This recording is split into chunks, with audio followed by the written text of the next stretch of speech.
From greed, I'm finally shedding light on the #1 deadly sin that's plaguing mainstream Western media and the core of the problem in my eyes, pride. The famous ancient thinker Saint Augustine once said, "It was pride that changed angels into devils. It is humility that makes man as angels." The pride to be right seems to be turning Western media and political establishment into devils who see China's peaceful rise as a pacing threat. Chinese senior officials' recent visit to the South Pacific, for instance, is seen not just as a threat to Australia, but also to journalism in the region.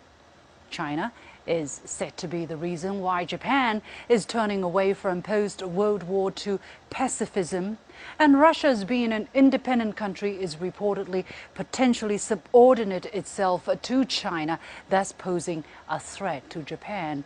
And the list of such headlines goes on and on. Such narratives are increasingly dominating China-related reports, especially after the U.S. Secretary of State labeled China the most serious long-term threat to the current international order. Now, China is seen as a quote-unquote threat, and I think that's where a lot of this negativity comes from. Pride goes once again to American exceptionalism. I mean, it's this idea that we're absolutely right, that we can't be wrong, that everything that we do. But the reality is that as we speak, trust in the United States has gone down to an all-time low.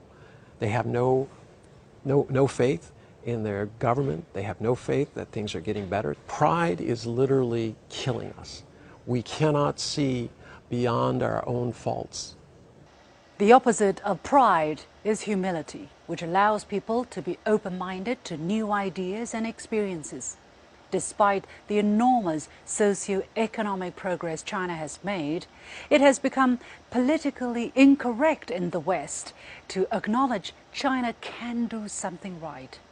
You can hear the phrase, "at what cost?" So China's eliminated poverty, but at what cost? China is providing free vegetables to citizens in lockdown to save their lives from COVID, but at what cost? And so you can really see a laziness in the way in which the media are just dutifully following basically a political line which is dictated from the White House. Such a mentality seems deeply entrenched in the minds of Western journalists and editors, including those in the visual department. Positive images of China are hard to come by on Western media these days. These photos showing Chinese sports champions have caused furor among Chinese viewers for obvious reasons. That may explain why those who set foot in the country would find a completely different country from what they were told before. They have honestly done a stellar job with the whole COVID protocol.